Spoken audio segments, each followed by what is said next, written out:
예수선교의 설교방송 시간입니다.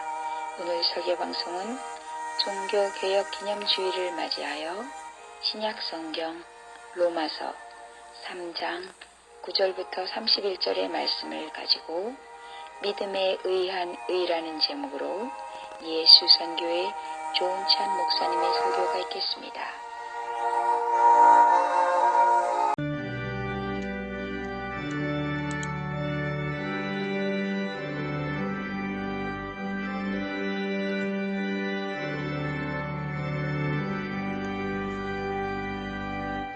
찬양 성부 성자 성령 성성이 인색해 영원 무궁하기까지 영광을 돌리세 영광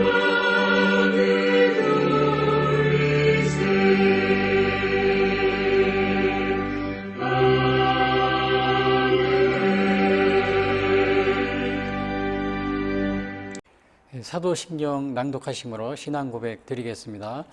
전능하사 천지를 만드신 하나님 아버지를 내가 믿사오며 그 외아들 우리 주 예수 그리스도를 믿사오니 이는 성령으로 잉태하사 동정녀 마리아에게 나시고 본디오 빌라도에게 고난을 받으사 십자가에 못 박혀 죽으시고 장사한 지 사흘 만에 죽은 자 가운데서 다시 살아나시며 하늘에 오르사 전능하신 하나님 우편에 앉아 계시다가 저려서 산 자와 죽은 자를 심판하러 오시리라. 성령을 믿사오며 거룩한 공회와 성도가 서로 교통하는 것과 죄를 사하여 주시는 것과 몸이 다시 사는 것과 영원히 사는 것을 믿사옵나이다. 아멘.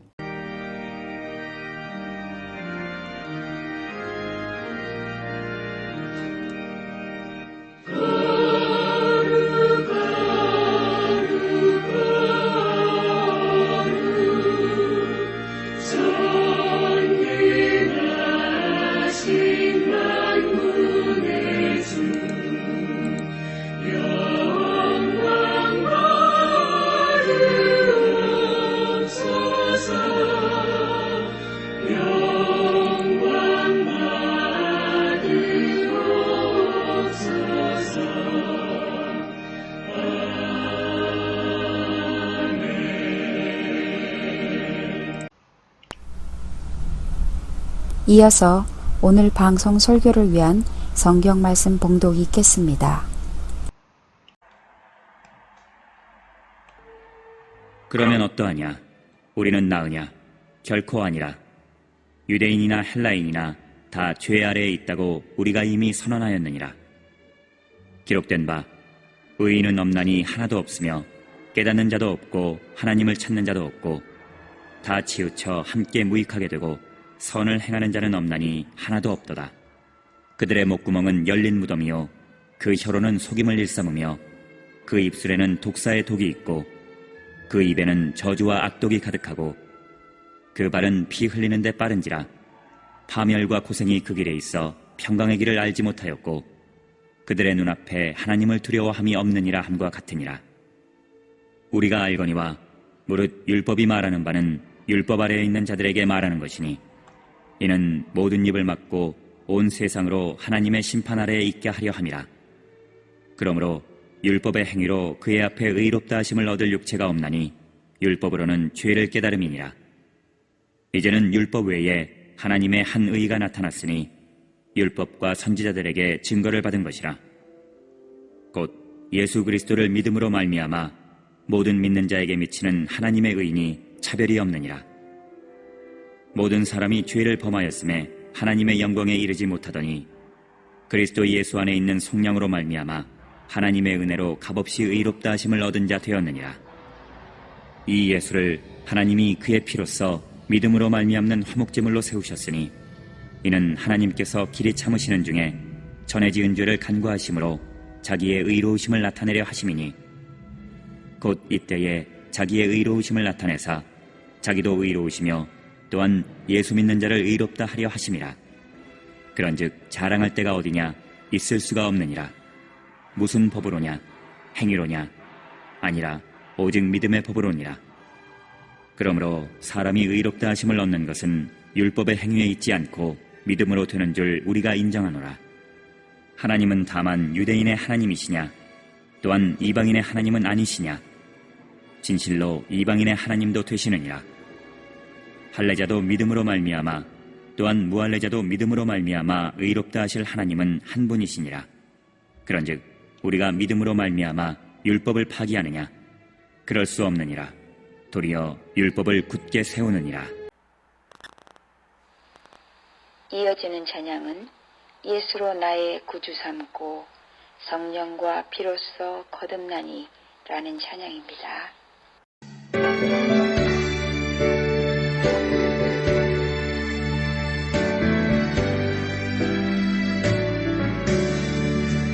예수를 나의 구주 삼고 성령과 피로써 거듭나니 이 세상에서 내 영혼이 하늘의 영광 누리도다.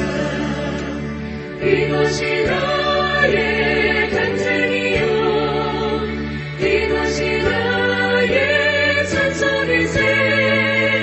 나 사는 동안 끊임없이 구주를 찬송하리로다. 온전히 주께 맡긴 내 영 사랑의 음성을 듣는 중에 천사들 왕래하는 것과 하늘의 영광 보리로다. 이것이 나의 간증이요 이것이 나의 찬송일세. 나 사는 동안 끊임없이 구주를 찬송하리로다.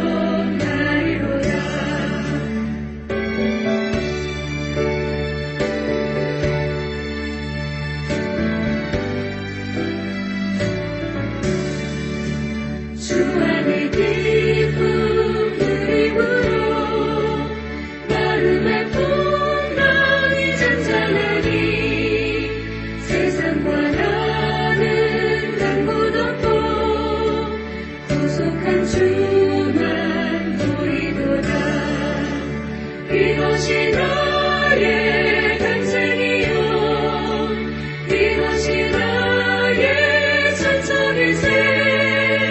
나 사는 동안 끊임없이 구주를 찬송하리로다.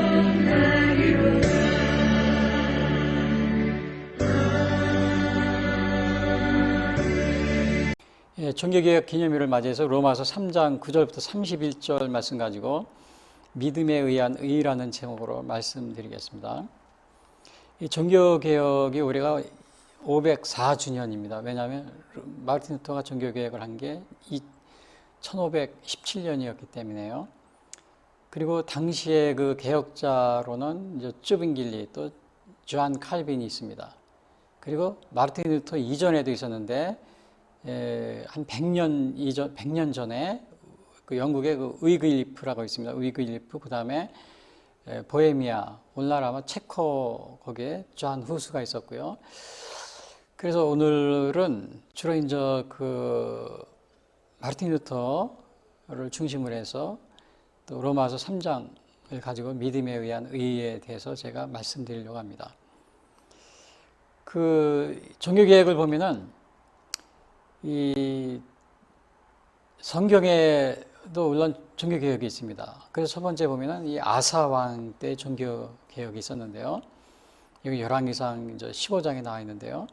당시에 이 아사왕은 그 남색하는 자를 쫓아내고 우상을 타파했다, 이러한 기록이 있습니다. 그래서 15장 11절 보면요, 열왕기상 아사가 그의 조상 다윗같이 여호와 보시기에 정직하게 행하여 남색하는 자를 그 땅에서 쫓아내고 그의 조상들이 지은 모든 우상을 없애고. 그래서 여기서 남색이라는 말은 소돔하이츠, 킹제임스에 이렇게 나와 있어요. 그 다음에 NIV 성경에서는 male 샤린 프로스티웃. 그래서 소돔아이츠, 이거는 이제 성적인 타락을 했는데 아마 여기에는 그 여자 매춘부 또 남자 매춘부입니다. 근데 남자 매춘부, 여자 매춘부, 여기에는 동성애도 이렇게 포함이, 소돔아이츠의 동성애도 이렇게 포함이 되어 있는 그런 것. 물론 전문적으로 그 동성애 그러한 성적인 문란은 아니지만 동성애도 포함이 된 것으로 이렇게 보고 있습니다. 그래서 이 당시에 그러니까 이러한 남색하는 자, 이 동성애자들과 또 우상숭배, 이러한 것을 쫓아냈다. 주로 이제 여자 매춘부도 있었지만 여기서는 남자 매춘부가 또 있었던 겁니다. 그러한 기록이 또 있어요. 히스기야 때도 보면은, 히스기야도 종교개혁을 했는데요. 레인들을 성결케 하고 성전을 성결하게 하고 우상을 없애고 유월절을 지키게 했다. 그게 이제 역대하 29장에 나와 있고요. 요시야 또 종교개혁을 했어요. 우상숭배 제거하고 우상숭배한 제사장들을 또 제거하고요. 에스라는 율법을 가르치고 이방여인과 혼인을 금지시킵니다. 이건 이제 에스라하고 느헤미야하고 좀 비슷한데요. 레인을 다시 세우고 느헤미야, 안식일을 준수하고 이방여인과의 혼인을 회개시키고, 에스라도 여기 보시면 에스라도 이방여인과 혼인 금지하고 이방여인 혼인한 사람들을 이혼을 시킵니다. 결혼하고 심지어는 아이가 있는 사람도요. 그러니까 당시에 이렇게 굉장히 규정이 엄했습니다. 예수님도 종교개혁을, 성전을 청결했는데 이게 사실은 뭐 종교개혁이라기보다는 예수님이 성전을 청결한 그런 기록이 있고요. 근데 여기에서 보시면은 아사왕은 종교개혁 중에 남색하는 자, 남자 매춘부입니다. 이걸 쫓아내고, 그 다음에 여호사밧도 마찬가지 우상을 제거하고 남색하는 자를 쫓아냈다. 이러한 개혁을 실시합니다. 당시에 이 남색, 이 기원전이죠. 아니 이게 아마 기원전이 아니고 거의 뭐 1500년 전, 그렇게 그 전에도 이미 동성애 그러한 성적인 문란한 것이 이렇게 우상을 섬기면서 우상을 숭배하는 곳에 있었다는 사실. 아사왕도 그렇고 여호사밧도 여기 나와 있잖아요. 우상을 제거하고 남색하는 자를 쫓아내고, 여호사밧, 아사왕도 남색하는 자를 그 땅에 쫓아내고. 이게 왕들이 이렇게 문란한 성생활을 하는 거를 종교개혁을 했는데, 오늘날은 어느 나라 대통령을 제가 말하지 않겠어요. 수상, 이 남색하는 이러한 사람들, 또 이러한 성적인 문란, 이런 거를 오히려 부추기고 그거를 옹호하고 이러한 사람들이 있어요. 우리가 이 종교개혁 아사왕과 여호사밧을 우리가 좀 본받아야 될 줄 압니다. 하나님이 기뻐하시는 일을 해야 됩니다. 사람에게 그거 하면 표를 많이 주잖아요, 요즘에. 동성애자들 표가 많아. 그러니까는 뭐 미국 같은 경우는 몇 천만 되겠죠. 그 표 얻으려고 동성애가 죄가 아니야, 합법화시키고. 어제도 보니까 미국의 여권이 남자, 여자, 거기에 뭐 제3의 성, X성이 또 있더라고요. 미국의 정치인들, 여기 아사왕과 여호사밧 이 본받아야 될 줄 압니다. 개혁이. 제가 이런 말을 한 것은 그 사람들의 표를 받기 위해서, 또 그 사람의 기분을 좋게 하기 위해서, 그러면 좋게 말할 수도 있어요. 그러나 하나님의 미움을 받고 하나님의 진노를 받으면 그 나라가 망하는 겁니다. 그러니까 내가 서구와 또 미국, 캐나다 계속 이 얘기를 하는 것은 그 나라를 기독교를 항상 중심의 기독교 사상을 가지고 있는 나라였잖아요. 그러니까 내가 더 관심을 가지고 걱정을 하는 겁니다. 관심을 가지고 걱정하니까 얘기를 더 하는 겁니다.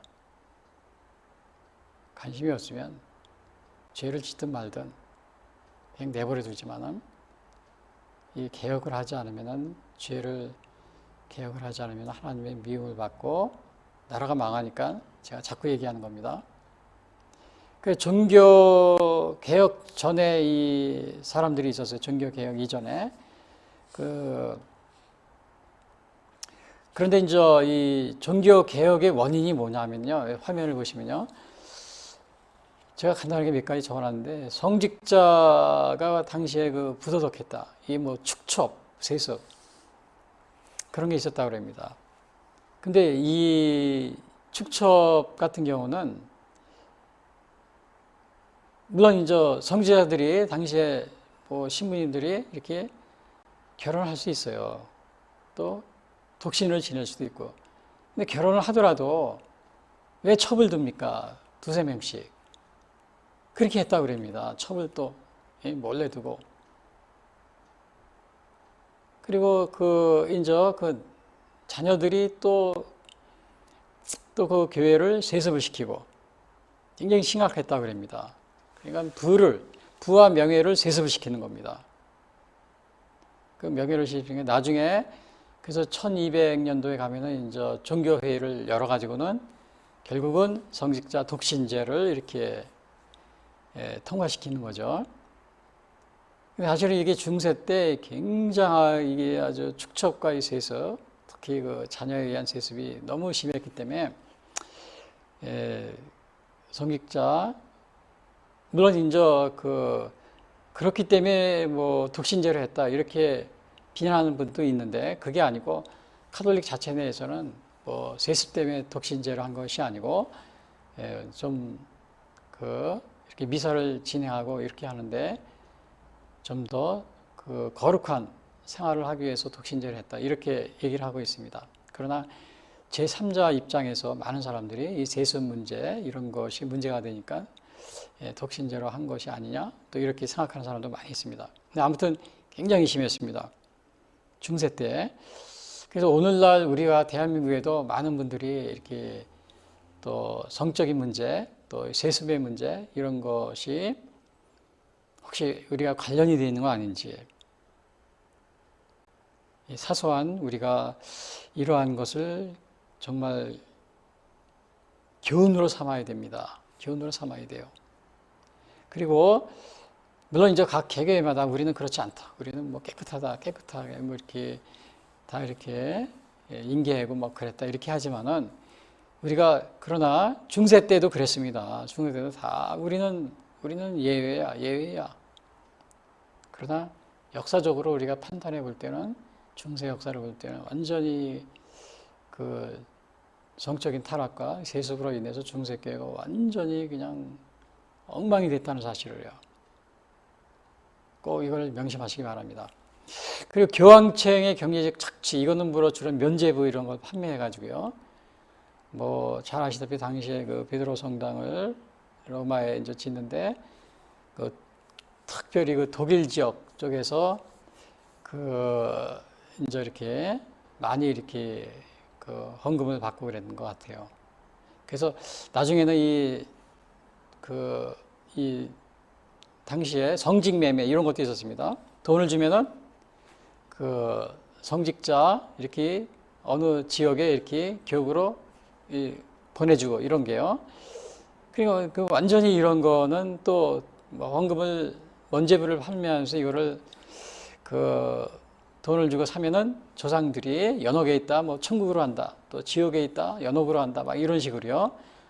그러니까 이 세상 사람이 죽은 자를 위해서 헌금을 하고 기도를 해주면은 구원을 받게 해준다. 조상들이 좋은 자리로 간다. 뭐 이런 식으로.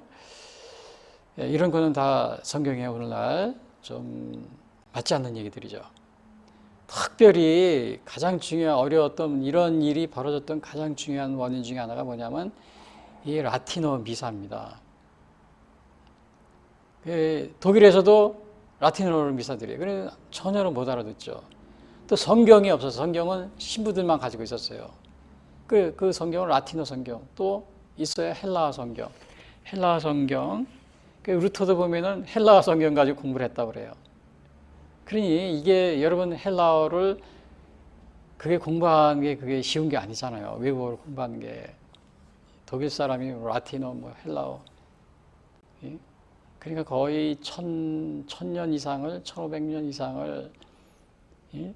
예배를 드릴 때 전혀 무슨 말인지도 모르고, 그러니까 결국은 사제들이 시키는 대로 해야 되는, 그걸 따라가면서 아 이게 그게 옳은지 나쁜지도 모르고 그렇게 신앙생활을 할 수밖에 없었던, 결국 이거는 뭐냐면요, 제가 그 얼마 전에도 우리 그 중고등학교 역사 선생님들이, 교사들이 요즘에 인터넷 강의를 하는 걸 한번 들어본 적이 있는데, 중세 그러더니 뭐라 그러니, 신중신 사회였다.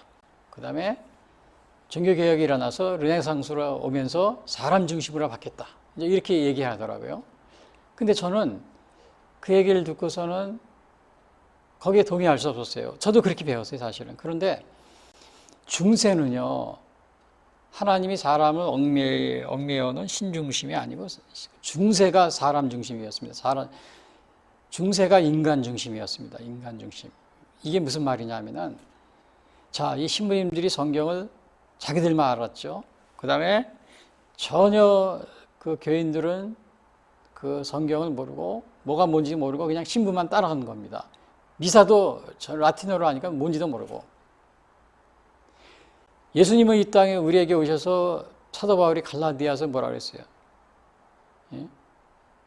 자유하게 해준다 그랬잖아요. 이제는 더 이상 종의 멍에를 매지 마. 우리에게 예수님은 우리에게 자유를 주신 겁니다.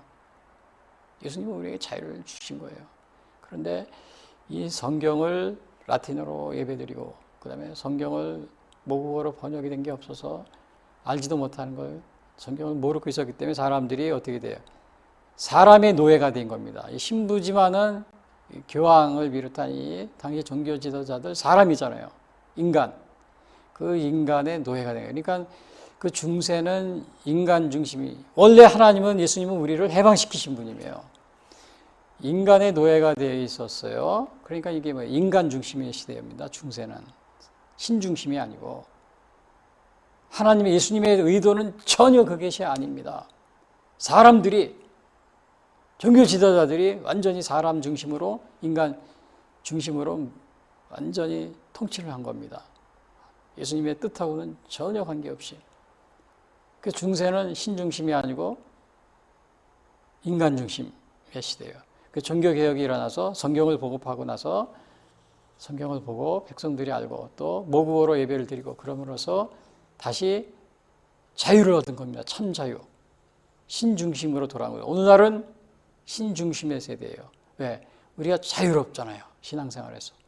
중세는 인간 중심의, 사람이 하나님의 뜻을 왜곡한 겁니다. 하나님이 우리를 가둬둔 것이 아니고 사람이 가둬둔 겁니다.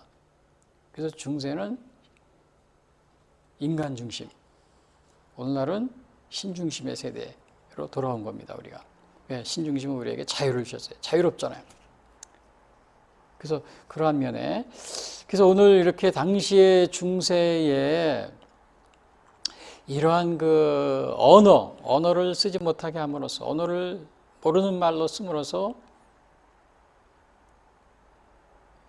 미사도 라틴어로 드리고, 그 다음에 자국어 언어로 하지 않고 성경도 없이, 성경도 모르고, 성경을 보려면 뭐 라틴어나 아니면 시브리어를 보고 막 그래야 되니까, 시라보나.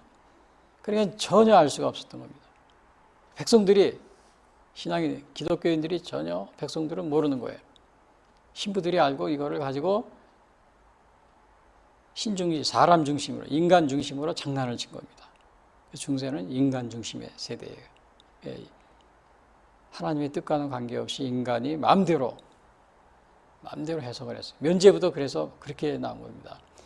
국민들이, 기독교 일반 신도들은 모르잖아요. 모르니까 무조건 면죄부를 막 사고, 그 성경이 나오는 줄 알고, 나중에 성경을 보니까 그게 아니거든요. 그래서 제가 오늘 얘기하면서, 오늘날 우리나라가 지금 4.15 부정선거 이런 거 보면은 국민들이 이 선거법, 헌법 또 이런 거를 자기 먹고 살기 뭐 바쁘니까 그런 거를 관심을 안 두고 잘 모르고 있는 거예요. 그러니까 그 법원이나 이런 판사나 이런 뭐 변호사 이런 게 다 맡겨놓고 다 믿고 이렇게 법원 판결을 믿고 이렇게 하는 거죠. 자, 그런데 보니까 이번에 자유로 부정선거를 보니까는 이게 대법원 판사들이 판결하는 재판하는데 보니까 완전히 이거는 뭐 이게 뭐 조폭이나 다름없습니다. 대법원 판사들이 사기꾼이에요, 사기꾼 집단이에요. 국민들이 그 전에는 판사들을 믿고 다 맡겼어요. 근데 이거 믿고 맡기고 재판하는 거 보니까 이번에 자유로 부정선거 보니까요, 완전히 이거는 그 사기꾼 집단이라고 사기꾼 집단이나 다름이 없습니다. 사기꾼도 이런 사기꾼이 없어요. 아주 고급의 사기꾼들입니다. 제가 이 판사님들한테 죄송합니다. 근데 자유로 부정선거 재판을 제가 거의 3번, 4번을 유심히 봤는데 완전 이거는 대법원 판사들은 사기꾼이라는, 완전히 시장 잡배나 다름없다, 이렇게 결론을 내릴 수밖에 없습니다. 이 판사님들 죄송합니다. 제가 그 재판하는 걸 보고 제가 말씀드리는 겁니다. 이 4.15 우리 부정선거는요, 60년대 3.15 부정선거, 그거는 부정선거도 아니에요. 완전히 디지털식으로 다 드러나 있습니다. 예? 디지털식으로. 한 지역이 아니고 전국적으로 다, 저 전라도 지역만 빼고 전국적으로, 특히 서울 경기는 완전히, 그리고 아주 그 경쟁 지역 특별히 골라가면서 경상, 부산은 묻지만 서울, 인천, 서울, 경기는 완전히 거의 다 통계가 그렇게 나와 있습니다. 그리고 이러한 부정선거는요, 그러니까 온라인에 이 부정선거를 했어요. 근데 그걸 감추기 위해서 오프라인 재검표를 또 조작을 하는 겁니다. 그 2번에 걸쳐 조작을 하는데 거기에 대법관들이 한 명도 아니고 그룹으로 거의 뭐 우리나라 대법관 거의 다가 같이 거기에 가담을 해서 증거를 조작하고 그래서 재판하고 그러고 있는 거예요. 그러니까 이러한 상황은요, 전 세계적으로 유례가 없는, 우리나라 뭐 BTS, 뭐 오징어 게임이 전 세계적으로 날리고 있잖아요. 근데 대한민국의 이 4.15 부정선거는 정말 전 세계에 유례가 없는 그러한 부정선거입니다. 자, 그런데 더 놀라운 거는 이것을 얘기하고 해야 될 야당의 대표라든지 또 뭐 야당의 뭐 임시 대표하고 뭐 그런 사람들도 있어요. 이거를 음모론을 뭐라 하고 그 부정선거를 얘기하는 사람들 갖다가 무슨 뭐 막 욕을 하고 그러더라고요. 자, 지금 우리나라가 이런 상황이 됐습니다. 그런데 음모라든지 그런 게 아닙니다. 대한민국의 전자개표기를 수입해 간 나라가 몇 나라가 있었어요. 저 이라크도 그렇고, 저 뭐 벨라루스인가 어디도 그렇고, 또 뭐 남미에 4나라인가 5나라 있는데 그 나라에서 다 이걸 쓰다가 부정선거가 돼가지고는 그래서 다 승리를 조작한 겁니다. 부정선거, 한국에서 전자개표기를 통해 가지고 다 무효가 되고 또 대통령은 쫓겨나고 그런 나라도 있어요. 한두 나라가 아닙니다. 근데 우리나라는 이걸 쓰고 있습니다. 그래서 이게 이 대한민국의 지금 4.15 부정선거는 디지털 전산에 의한 부정선거인데 그 전산에 의한 부정선거를 덮기 위해서 재판을 거의 1년 동안 하지 않고 미루면서 있으면서 그 증거를 그 전산상에 나온 통고를 마치기 위해서 다시 법원에 이렇게 송치가 된 그 증거 투표함을 다시 또 손을 댑니다. 대가지고 그걸 고쳐놓습니다. 고쳐가지고 법원에 맡기는 거죠. 그 통계 숫자대로. 그러다 보니까 막 서류다 보니까 그 투표지가 엉망이 되는 겁니다. 그래서 이번에 재검표 4군데 있는데 그 엉망된 투표지를 다 나타나니까 이거를 판사들이 판사들은 원래는 이 전자개표기 포렌식을 해야 돼요. 포렌식하고 그 기록하고 로그 기록하고 그 현재 투표기 그거를 비교 대조를 해야 되는데 그런 거는 전혀 안 하고 투표가 몇 장이네 맞는 것 같아 개수가 맞아 뭐 조금 이상인 거 그거는 이상한 게 아니야 정상이야 막 이런 식으로 해서 재판을 거부하고 재판을 편파 재판하고 그러고 있습니다. 대부분 판사들이요. 우리 그 군부 독재 시대 때 판사님들은 존경을 받았어요. 왜냐? 그 군인들, 정치인들이 막 그냥 엉망으로 막 정치해도 대법원에 가면은 판사님들이 아주 올바르게 판결해 줬습니다. 그래서 아주 판사님들 하면은 정말 존중을 했어요. 근데 요즘에는 뭐 민주화라고 그러죠. 뭐 5.18 민주화 되게 출신인 그런 것 같아요. 왜냐? 다 정치인들 다 거기 가면 그 지금의 정치인들은 다 전라도에서 8, 90% 받아가지고 당선된 정치인들이고 또 이 판사님들의 이런 분들은 다 5.18을 지지하고 그런 사람들이잖아요.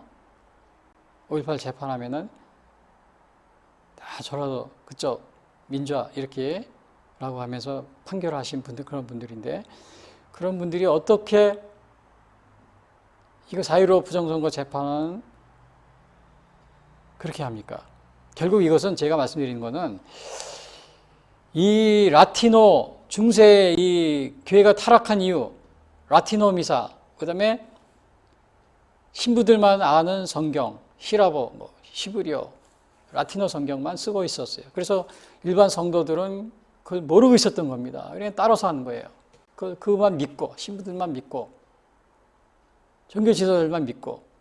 그러다 보니까 이 성직매매, 면죄부 판매, 막 성직자들이 이렇게 부도덕하고 축첩을 하고 세습을 하고 그래도 그게 성경을 보질 못하니까 좋은 건지 나쁜 건지 구별을 못한 겁니다.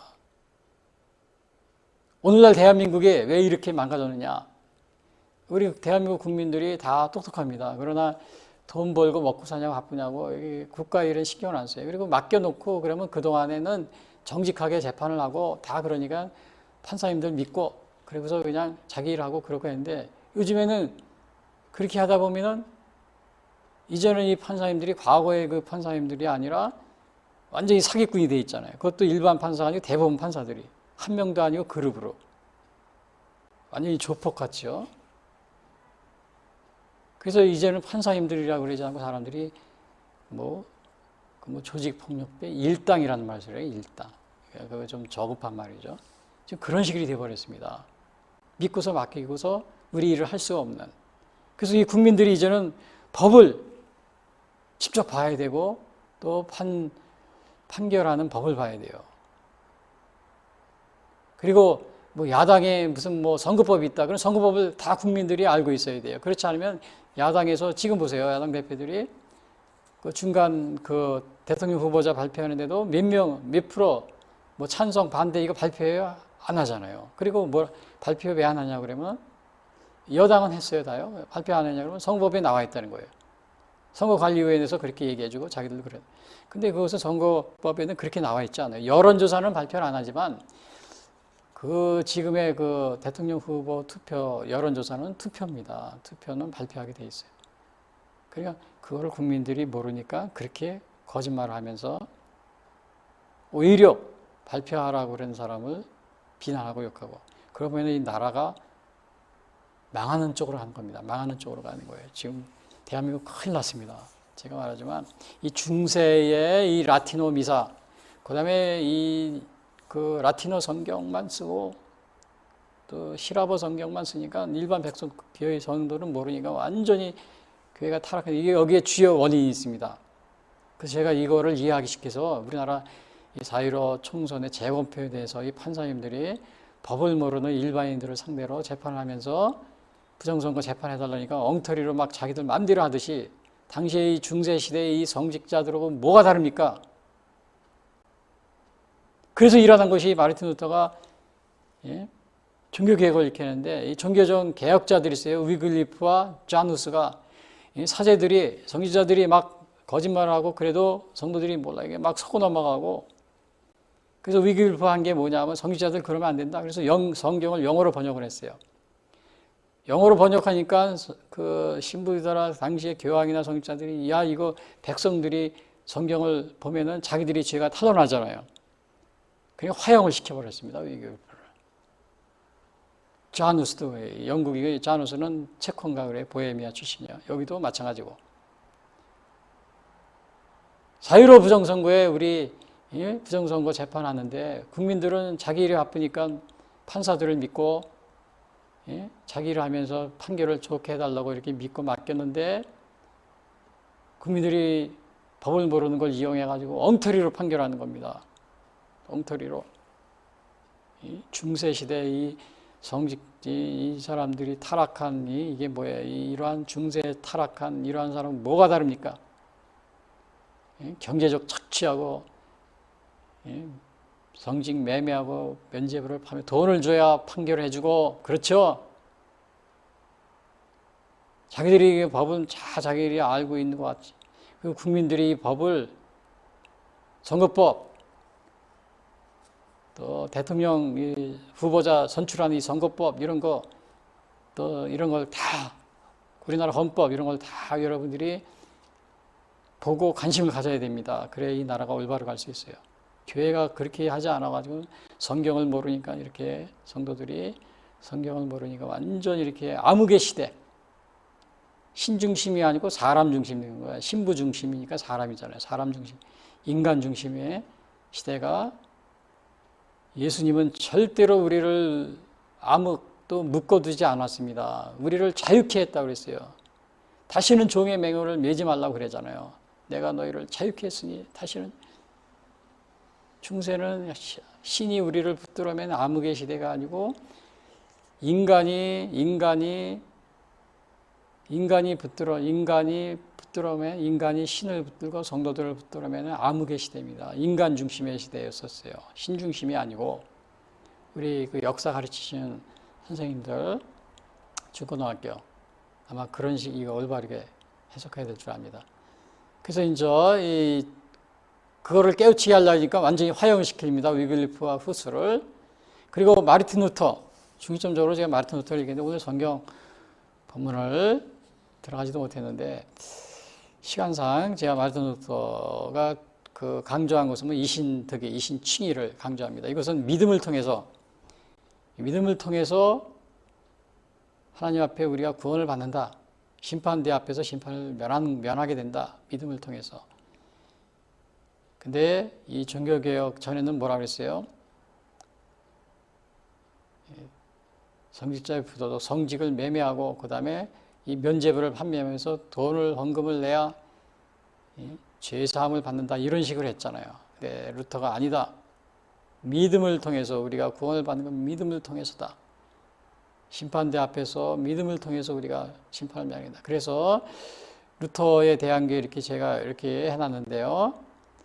그 루터에 보면은 작센 독일 출신인데 번개 하루는 다른 그 공부를 하다 번개가 야기 옆에 떨어집니다. 집으로 돌아올 때 방학 때.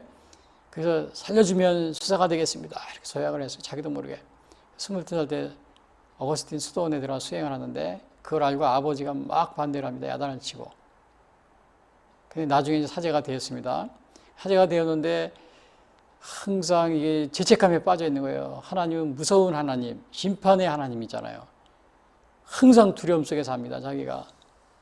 그래서 고해성사를 자꾸 하러 가는 거예요. 신부가 가면 하도 자주 가니까 고해 신부님이 야, 이 사사로운 거 조그만 거 가지고 오려면 오지도 말고 부모님이 돌아가신 거라든지 이렇게 큰 거 있으면 그때 오라고. 나중에는 그렇게 얘기했다고 합니다. 근데 이 루터가 항상 하나님에 대해서 두려움 속에 빠지고 있었는데 화면을 보시면 제가 써놨죠. 예수님은 준엄한 재판장이 아니라 십자가에서 버림받은 분이라는 사실을 깨달았다고 그랬는데 이게 언제 깨달았냐면요.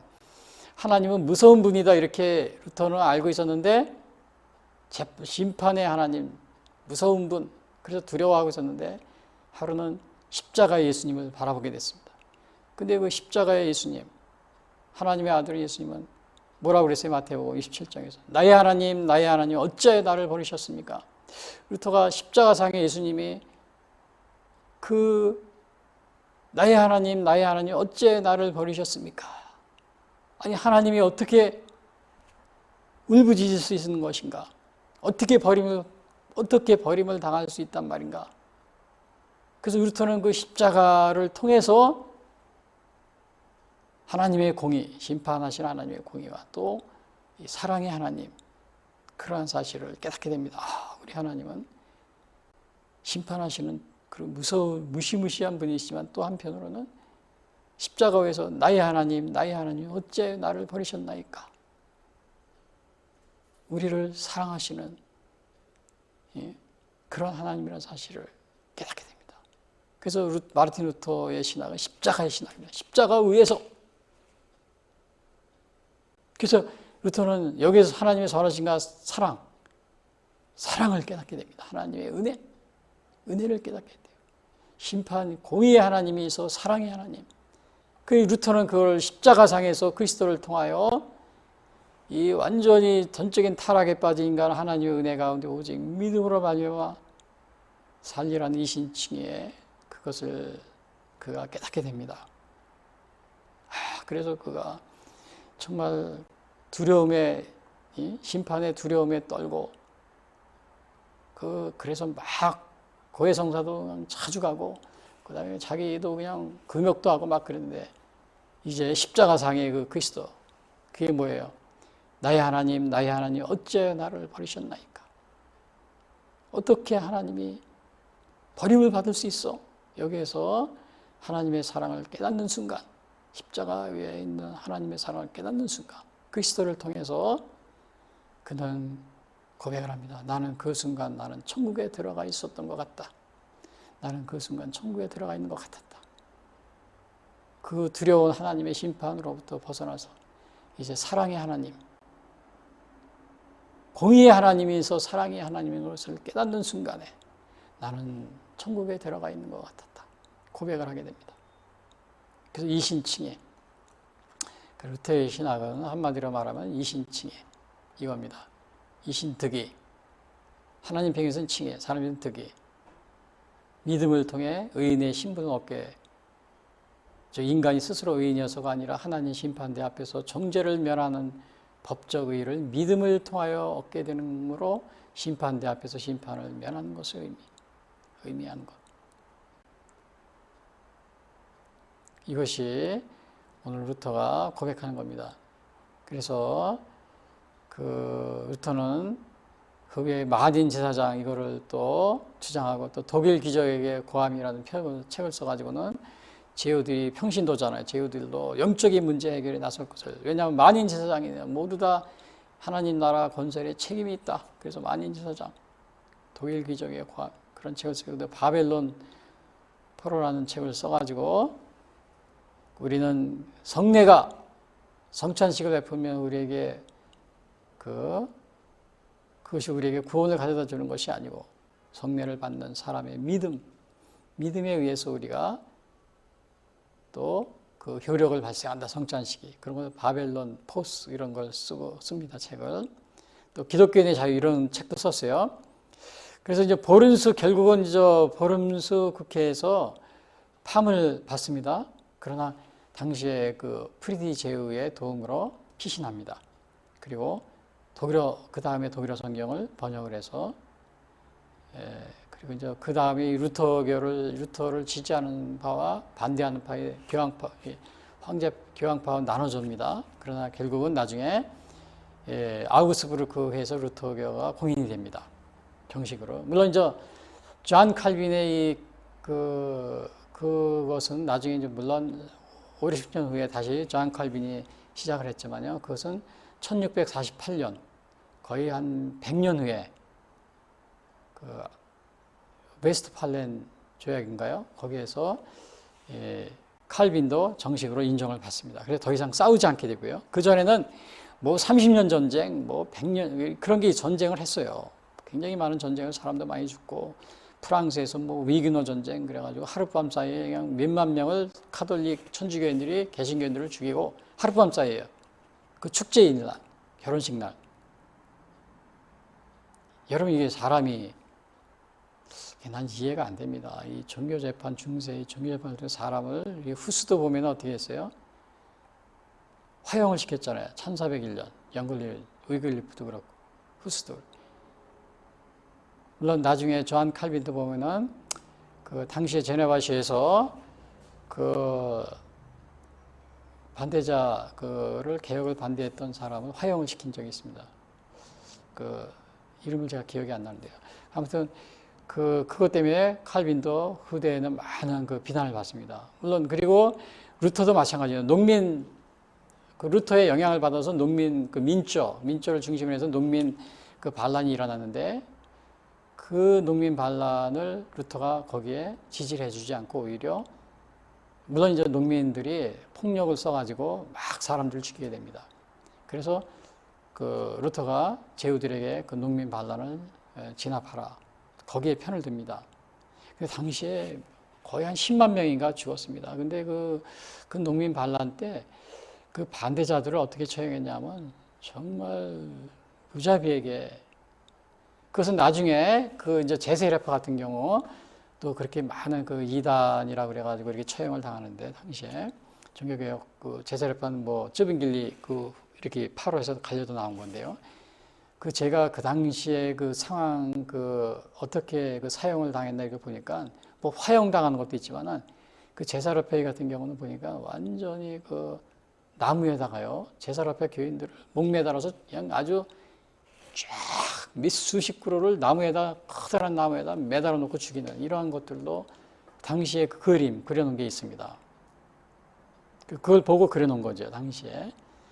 야 그래서 그걸 보면은 이게 도대체 종교가 이게 도대체 제가 이해가 안 됩니다. 지금도 어떻게 그 나무에다가 다른 사상을 가졌다고 그래서 그 나무에다가 그냥 쫙 몇십 그루 그냥 목 매달아서 죽인 걸 아직 걸어놨더라고요. 또 보라고.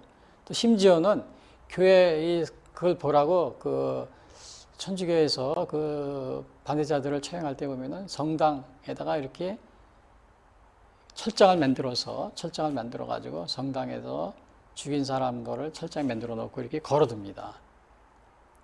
이게 오늘날 말하면 그 북한의 뭐 인민재판이라든지 그런 식으로 이렇게 한 거 중세에 그런 일이 있었습니다. 제가 지금도 이해가 안 되는 것 중에 어떻게 정말 신앙을 가진 사람이 이런 일을 할 수 있었나. 제가 지금도 아직도 이해가 되지 않는 것이 그러한 부분입니다. 그래서 우선 본문을 보시면요. 죄 없는 사람 하나도 없다. 그래서 9절에 보면 9절부터 이 18절의 얘기는 뭐냐면 한마디로 얘기하면은 여기 10절에도 보시면 기록된 바 의인은 없나니 하나도 없으며 깨닫는 자도 없고 하나님 찾는 자. 이게 다 그런 얘기입니다. 9절부터 18절까지 가요. 다 죄 아래에 있다. 다 죄 아래에 있다. 로마 3장 23절이 그러잖아요. 모든 사람이 죄를 범하였으며 하나님의 영광에 이르지 못하더니. 11절 깨닫는 자도 없고 하나님을 찾는 자도 없고. 그 다음에 그 12절에 보면은요, 다 지우쳐 함께 무익하고 그들의 목구멍 열린 무덤에 14절 그 입에는 저주와 악독이 가득하고 그 발은 피 흘리는데 빠른지라. 그리고 그러니까 이 죄인들이 다 이런 겁니다. 근데 파멸과 고생이 그 길에 있어 평강의 길을 알지 못하였고, 평강은 평화입니다. 그들의 눈앞에 하나님을 두려워함이 없는 이란 것. 그러니까 모든 사람이 이거 간단히 얘기하면 죄 없는 사람 하나도 없다 이거예요. 근데 특별히 여기서 보시면은 여기 보시면은 그들의 눈앞에 하나님을 두려워함이 없느니라. 그러니까 두려워함이 없는 거. 하나님을 죄 없는 사람이 없는데 하나님을 두려워하는 게 특징은 뭐냐? 하나님을 두려워한 게 없어요.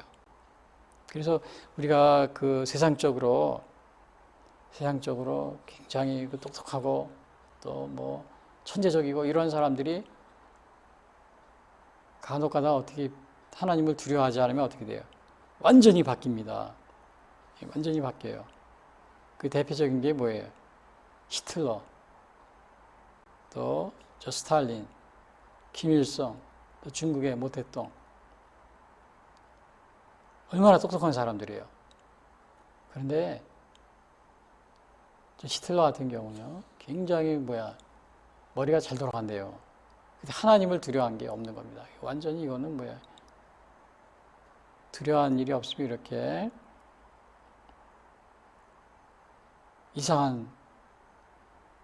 이상하게 이렇게 바뀌어버리는 겁니다.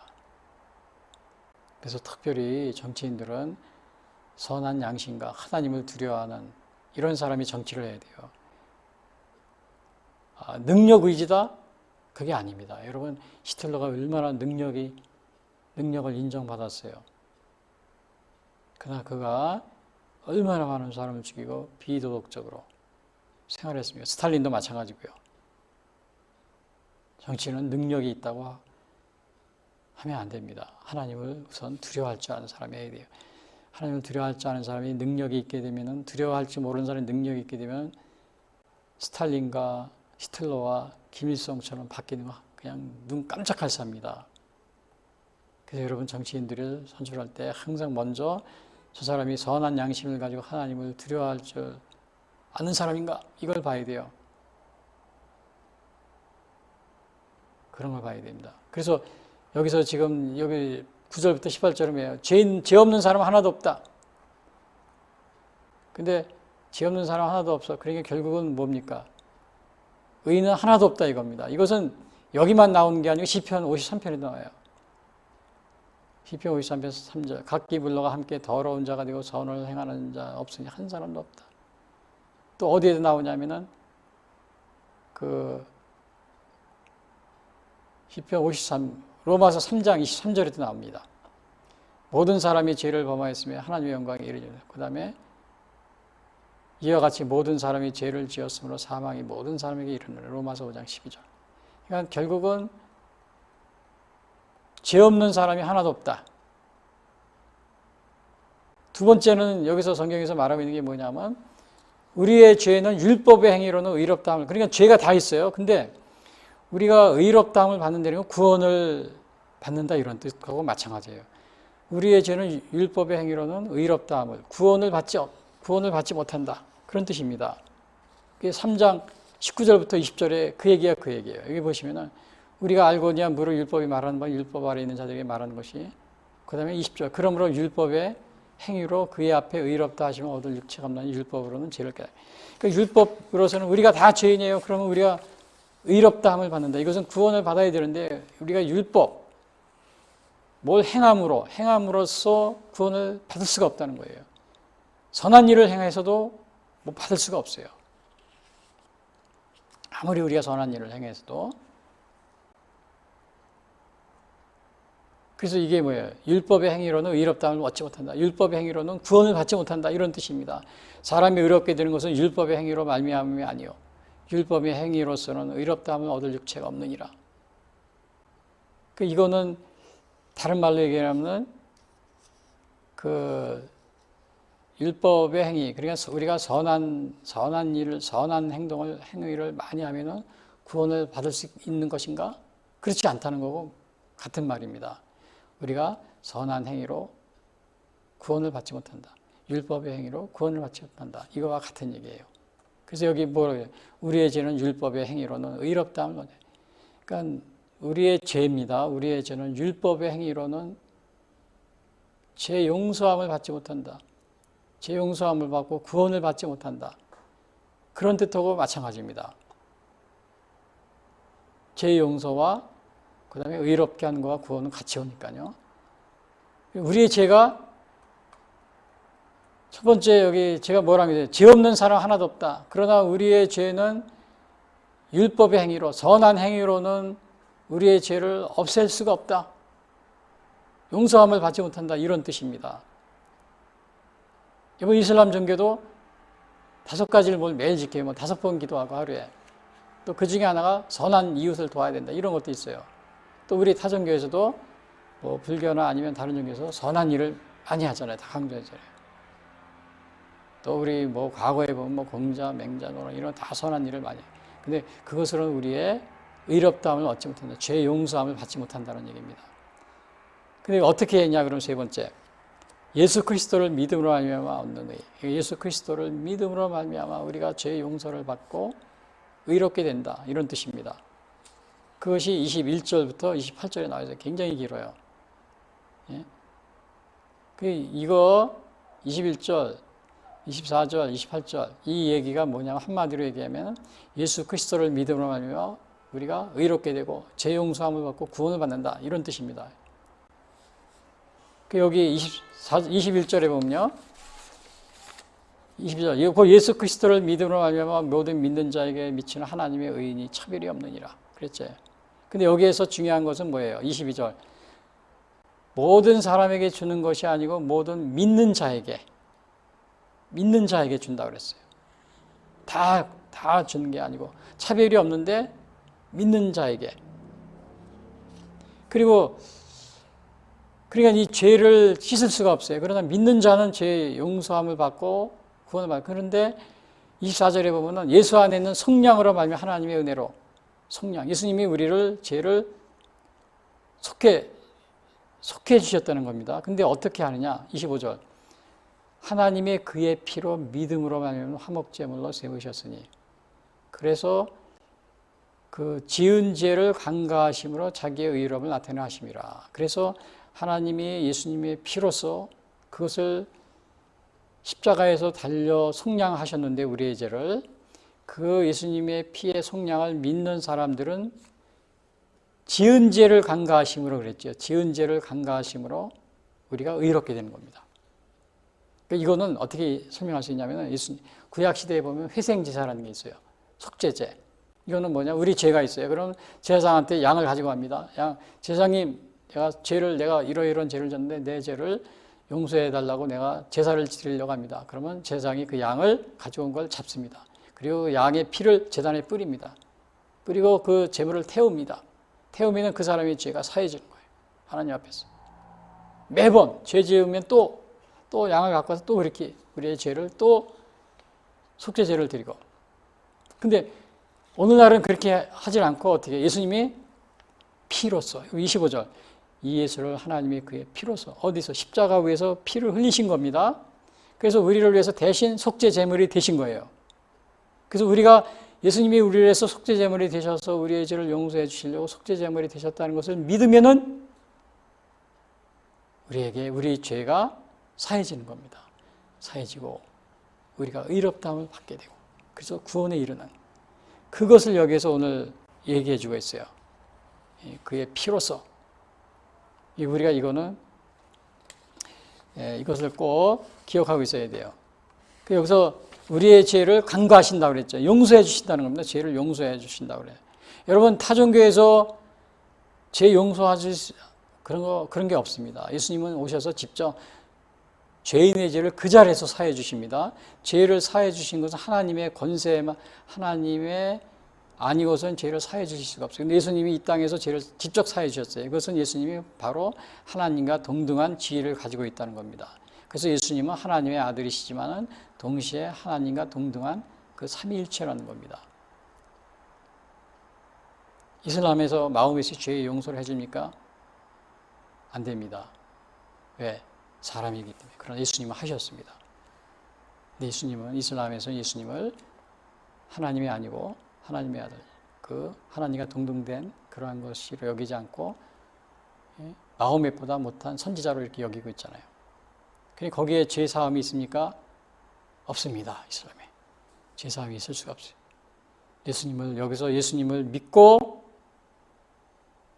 그의 피로서 우리의 죄를 속량하시길 믿은 사람만이 죄 사함을 가져요. 그래서 여기 이렇게 얘기합니다.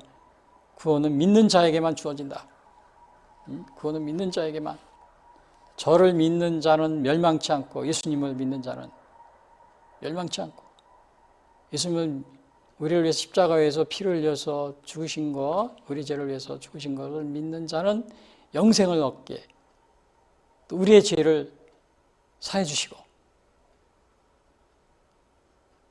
이슬람에서는 예수님 자체를 믿지 않으니까 하나의 선지자로 여기니까 이슬람인들은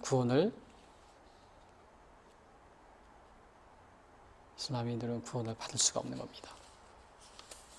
받을 수가 없어요.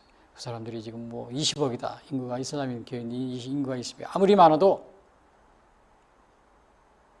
구원에 이르지 못합니다. 제가 그 요한계시록 보면 요한이 일곱 나팔, 일곱 재앙, 일곱인의 재앙 보면은 인구의 3분의 1이 멸망하고 그런 게 있어요. 저는 그걸 이해를 못했는데 제 개인적으로 그 인구의 3분의 1이 멸망. 물론 꼭 그렇다는 거 아니에요. 제 개인적 제가 그냥 생각을 우연히 생각해 본 건데, 이슬람교인들이 지구의 인구의 3분의 1을 차지하고 있잖아요. 그 사람들 다 멸망에 이르잖아요. 그래서 그 요한계시록에 나오는 7인의 재앙에서 7인을 띠니 뭐 어느 인을 몇 번째 인을 띠니까 인구의 3분의 1이 죽고 막 그런 게 있어요. 제가 그 이스라엘 인구가 20억이 있다는 걸 딱 제가 요즘에 통계를 보고서 야, 그럴 수도 있겠다. 그렇잖아요. 다 그 구원은 믿는 자에게 예수님을 안 믿잖아요. 이슬람인들은 하나의 뭐 하찮은 인간으로 여기고 있잖아요. 마음에도 못한 인간으로. 믿는 자에게만 주어지는 겁니다. 예수님은 믿는 자에게. 그래서 믿음으로 구원, 복음에 하나님에게 나타나서 믿음으로 믿음에게 하나니 기록된 오직 의인은 믿음으로 말미암아 살리라. 고린도후서 5장 20절 하나님이 죄를 알지도 못하신 일을 우리를 대신하여 죄로 삼으신 것은 우리로 하여금 그 안에서 하나님의 의가 되게 하려 하심이라. 믿음으로 구원. 그래서 이거 예수 그리스도를 믿음으로 말미암아 의롭게 된다. 그 다음에 구원받는다. 다른 말로 하면 천국 간다. 이런 뜻입니다. 우리의 죄의 용서를 받는다. 이걸 믿지 않는 사람은 인구가 뭐 20억 돼도 이슬람처럼 뭐 20억이 돼도 구원에 이르지 못하는 겁니다. 다른 말로 하면 지옥에 간다는 얘기예요. 천국에 가지 못하고. 이슬람 믿는 분들에게 죄송합니다. 우리나라에도 와서 열심히 뭐 우리나라 기독교인들을 어떻게든지 자기들 믿게 하려고 막 전도하는 걸 제가 이렇게 많이 소문도 듣고 또 이렇게 보기도 하는데, 뭐 알라와 기독교 하나님은 같은 하나님이다 이렇게 하면서요, 전혀 같지가 않습니다. 이슬람은 혼합 종교입니다. 혼합 종교. 그건 제가 나중에 뒤에서 말씀드리겠는데요. 그 이슬람이 왜 혼합 종교냐면요, 사마리아, 옛날에 사마리아에도 이민족이 침입을 했잖아요. 이스라엘에. 거기에 침입을 하니까 거기에 그 있는 사람들이, 사마리아인들이, 북이스라엘의 사마리아인들이 하나님도 믿으면서 이방신도 믿으면서 같이 섬겼어요. 혼합 종교. 혼합으로 믿었어요. 그 에스라가 와가지고는 그 북이스라엘 사람들이 와서 성전을 같이 짓는다고 그러니까 못 오게 했어요. 너희들은 혼합 종교, 우리하고 우리서 끼지도 마라. 그리고 쫓아버렸어요. 에스라가 성전을 재건할 때 포로에서 들어와서요. 혼합 종교입니다. 이슬람은 뭐 아브라함의 뭐 자손 이스마엘이 뭐 가가지고 어떻게 했다 그랬는데 지금 혼합 종교를 믿고 있어요. 그 남유다에서 멀지 않은, 예루살렘 멀지 않은 그 북이스라엘의 사마리아 사람도 혼합 종교를 믿는데요. 그 사우디아라비아 그 멀리 떨어져 있는 그 사람도 혼합 종교 더 잘 믿겠죠. 이슬람인들은 대한민국에서 그걸 전도하려고 그러지 말고, 좀 죄송한 얘기입니다만, 뭐 선행을 하라 이런 건 좋은 것도 있어요. 그런 거는 우리가 본받지만 나머지 다 우리 예수님한테 나와서 여러분 구원받으시기 바랍니다. 요한계시록 7째인 7 나팔 재앙 볼 때 천사가 인을 떼인 첫 번째 몇 번째 인을 떼니 나팔을 부니 이 세계 인구의 뭐 3분의 1이 죽고 없어지고 그런 게 있어요. 그래서 저는 어떻게 3분의 1의 인구가 죽을 수 있을까? 그런데 이슬람 인구가 20억이라는 걸 보니까 그럴 수도 있겠다. 물론 이건 제 생각입니다. 꼭 그렇다는 게 아니고 개인적으로 그런 생각도 해봤습니다. 그래서 그런데 이러한 그 의는 차별이 없어요. 유대인들에게만 주어지는 거 아니고 모든 사람들에게 다 주어집니다. 믿음에 의하면 차별. 예? 유대인이나 아니면 이방인들에게 그것이 여기 나와서 하나님은 다만 유대인이 하나님이시냐 또한 이방인이 하나님은 아니시냐 진실로 이방인이 하나님도 하나님도 되시니라. 할례자도 믿음으로 말미암아 또한 무할례도 믿음으로 말미암아. 그러니까 모든 민족 어느 나라에게도 다 유대인들은 자기들만 구원받는다고 그렇게 여기고 있었잖아요. 처음부터 그런 건 아니고 시내산에서부터 그때부터 그렇게 이상하게 됐습니다. 유대인들이. 여기 보시면은 그런 줄 우리가 유대인의 모든 사람들이 하니까 우리나라에 사는 외국인들 다 구원받을 수 있습니다. 예수님 믿고 또 죄 용서도 받을 수 있고요. 그 다음에 이슬람인들도 마찬가지예요. 그 혼합 종교에 버리시고 예수가 뭐 마호멧이 예수님이 뭐 마음보다 더 못한 선지자다 뭐 이런 식으로 얘기하지 마시고 그 혼합 종교 버리시고 괜히 왜 거기에 아브라함 모세 집어넣고 혼합 종교를 만들어 가지고 헛갈리게 해놓습니까? 사마리아인들이 그랬어요. 똑같이 이슬람처럼. 근데 에스라가 그 야단을 치고 오지도 못하게 쫓아버렸습니다. 성전 재건하면서. 그래서 오늘 우리가 그런데 이제 이러한 것은 그런지 우리가 믿음으로 하면 율법을 그러나 이제 이방인들도 율법의 행위로서 구원받는 게 아니고 믿음으로 구원받는다고 그랬잖아요. 믿음으로 차별이 없어요. 근데 이것은 그 차별이 없다는 것에 대해서 저 얘기 들으면요. 하나님은 이방인의 하나님도 되신다. 이것을 보시면은 이사야서 11장도 이런 말이 있어요. 그날에 이새의 뿔에서 한 싹이 나서 만민의 기치로 설 것이요 열방이 그에게로 돌아오리니. 열방이 온다 그랬어요. 예수님이 오신 다음에 이새의 뿌리는 한 싹은 예수님입니다. 모든 나라가. 그 다음에 말라기 11장에도 보면은 11절 만군의 여호와가 이르노라 내가 해 뜨는 곳에서부터 해 지는 곳까지의 이방 민족 중에서 내 이름이 크게 될 것이라. 야, 해 뜨는 곳, 해 지는 곳. 우리나라 대한민국 해 뜨는 곳이잖아요. 해 지는 곳, 저 영국에 해 지는 곳. 전 민족이 다 예수님을 지금 믿고 있잖아요. 예언이 되어 있던 겁니다. 그 다음에 예수님도 직접 그랬어요. 너희는 가서 모든 족속으로 제자를 삼아 민족으로 제자를 삼아 전하라 그랬잖아요. 이것도 이방인의 하나님이 되신다는 것을 나타내주고 있는 겁니다. 그래서 여기 뭐라 그랬어요? 믿음으로 하면 너희는 차별이 없다. 차별이 없습니다. 그러면 우리가 믿음으로 구원을 받으니까 율법 31절 율법을 그럼 폐기하느냐? 그렇지 않다는 겁니다. 도리어 율법을 굳게 세운다. 그러니까 우리가 믿음으로 구원을 받았어요.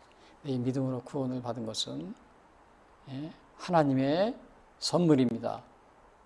구원은 하나님의 선물. 여기 보세요. 에베소 2장 8절 너희는 그 은혜로 인하여 믿음으로 하며 구원을 받았으니 이것은 너에게서 난 것이에요. 하나님의 선물이라. 행위에서 난 것이 아니 누구니 자랑하지 못하게 하시죠. 그러면 그렇다고 해서 그러면 이 율법을 폐기하냐? 사도 바울은 폐기할 수 없다. 오히려 율법을 굳게 세운다. 이렇게 얘기를 합니다. 그러니까 우리가 믿음으로 구원을 받았으면 그 율법에 나와 있는 그러한 착한 일을 하라, 또 이런 일을 좋은 일을 하라 이런 것들을 우리가 감사함으로 지킨다는 겁니다. 감사함으로. 그것을 지켜가지고 우리가 구원을 받고 믿음을 얻고 죄를 용서함 받는 것이 아니고 우리가 믿음으로 예수님의 십자가의 보혈의 피의 공로를 믿음으로 구원을 받고 그래서 감사함으로 율법을 지켜라. 그 얘기가 이거예요. 율법을 파괴하느냐? 그럴 수 없느니라. 예수님도 똑같은 얘기했어요. 율법을 폐하러 온 것이 아니고 율법을 완성시키러 왔다. 그래서 결론적으로 오늘 말씀드리면은 오늘 제목이 뭐냐면요. 제목이 종교개혁 그냥 믿음에 의한 의. 근데 믿음에 의한 의인데 요 개혁 성경에도 종교개혁이 나와 있다. 많은 종교개혁이 나와 있는데 이 종교개혁의 원인은 바로 성직자이고 부도덕 이런 것이 있었는데 이 루터뿐만 아니고 종교개혁 전에 위글리프와 존 후스도 종교개혁을 했는데 이 마르틴 루터가 믿음에 의한 이 종교개혁을 시작을 했다. 근데 이 종교개혁의 중세가 이 암흑의 시대였던 중요한 이유는 맨 마지막에 보시면 라틴어 미사 성경이 없었다. 그래서 기독교인들이 성경을 모르기 때문에 완전히 인간 중심, 신 중심이 아닙니다. 인간 중심, 신부가 하라는 대로 한, 교황이 하라는 대로 한 신중심의 인간 중심의 암흑의 시대였다. 그리고 종교개혁이 일어나서 오히려 그것이 신중심의 인간이 자유를 얻게 되었다. 반대로 제가 얘기하고 있죠. 역사, 중고등학교 역사 그 선생님들 반대로 얘기하고 있습니다. 그래서 오늘 이렇게 죄 없는 사람은 하나도 없다. 그런데 우리의 죄는 율법의 행위로는 의롭다함을 얻지 못한다. 그리고 그러나 예수 그리스도를 믿음으로 우리가 의로워지고 구원을 받을 수 있다. 근데 이 예수로 믿음으로 말미암는 의는 차별이 없다. 모든 민족에 똑같이 주어진다. 이것이 오늘의 그 결론입니다. 믿음에 의한 결론. 그래서 종교개혁은 당시에 카톨릭의 부정부패에서 비롯되었는데 대표적인 종교개혁자인 마르틴 루터는 이신득이 그래서 성경이 신앙의 표준이 되어야 된다. 다른 것도 있지만 중요한 것은 이겁니다. 성경, 믿음, 성경. 그리고 종교개혁 후에는 개신교가 아니고 개신교 잘못 썼어요. 개신교와 카톨릭의 충돌로 많은 다툼이 있었고요. 뭐 서로 죽이고 죽이는, 그 프랑스에서는 뭐 하룻밤 사이에 뭐 몇만 명을, 뭐 2만 명인가 3만 명을 죽이는 그런 것도 있었어요. 또 화형을 시키고 그런 거 하지 마시고 이제 카톨릭과 개신교, 그래서 카톨릭도 이렇게 종교개혁 이렇게 해서 뭐 이렇게 물어봅니다. 왜 이 율법의 행위로 구원받느냐? 카톨릭에서는 그런 걸 주장한다고 막 그러면 카톨릭 신부님들도 막 얘기를 합니다. 아니다, 우리는 믿음으로다. 왜냐? 요즘에는 성경을 다 보고 있거든요. 카톨릭 신자들도. 그러니까 이제는 과거같이 이렇게 자기들 주장을 하지 못합니다. 왜? 성경을 대고서 이렇게 다르지 않느냐? 그러면 꼼짝 못하거든요. 그래서 거의 대부분이 종교 중세에서 주장하던 걸 거의 대부분이 지금 카톨릭을 버리고 있습니다. 버리고 성경으로 거의 돌아가요. 돌아가지 않을 수가 없는 겁니다. 그 성경, 그래서 그게 그렇게 중요하다는 겁니다. 종교개혁에서 그 성경이나.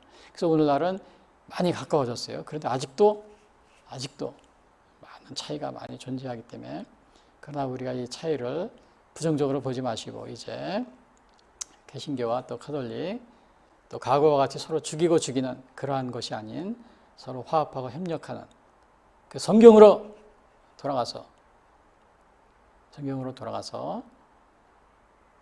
하나가 되어서 또 21세기에 우리 마지막 남은 이 사명을 잘 감당하는 그러한 교회가 되기를 바랍니다. 지금까지 예수 선교의 설교 방송을 시청해 주신 분들께 감사를 드립니다. 요한복음 3장 16절은 하나님이 세상을 이처럼 사랑하사 독생자를 주셨으니 이는 저를 믿는 자마다 멸망치 않고 영생을 얻게 하려 하심이라 라고 말하고 있습니다. 또한 성경은 예수 그리스도를 영접하는 모든 사람들에게 영원한 생명을 약속하고 있습니다.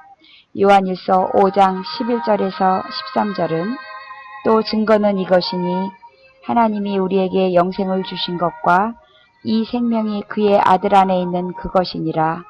아들이 있는 자에게는 생명이 있고 하나님의 아들이 없는 자에게는 생명이 없느니라. 내가 하나님의 아들의 이름을 믿는 너희에게 이것을 쓰는 것은 너희로 하여금 너희에게 영생이 있음을 알게 하려 함이라 라고 말하고 있습니다. 아직 예수님을 영접하시지 못하신 분들은 이 시간 주님을 영접하시기를 바랍니다. 이 방송을 들으시고 기독교 신앙에 대하여 더 알기를 원하시는 분들은 예수 선교의 홈페이지 www.missionchrist21sd.com으로 방문해 주십시오. 다음 방송 시간까지 안녕히 계십시오.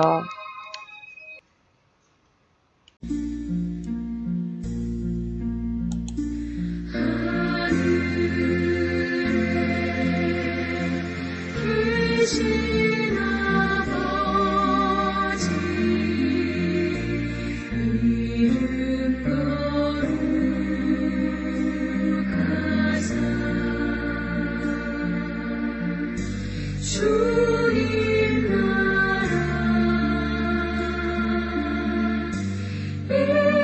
임하시고